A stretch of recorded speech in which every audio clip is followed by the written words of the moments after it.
உன் திருவடி சரணம் என்று நான் நம்பி வந்தேன். தேவா தேவாதி தேவா, உன் திருவடி சரணம் என்று நான் நம்பி வந்தேன்.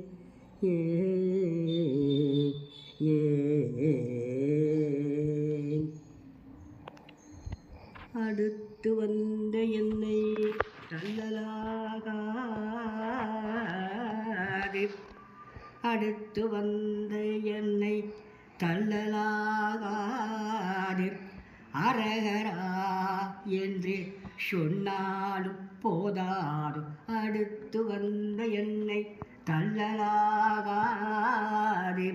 அரகரா என்று சொன்னாலும் போதாது. எடுத்த மானிட ஜென்மம்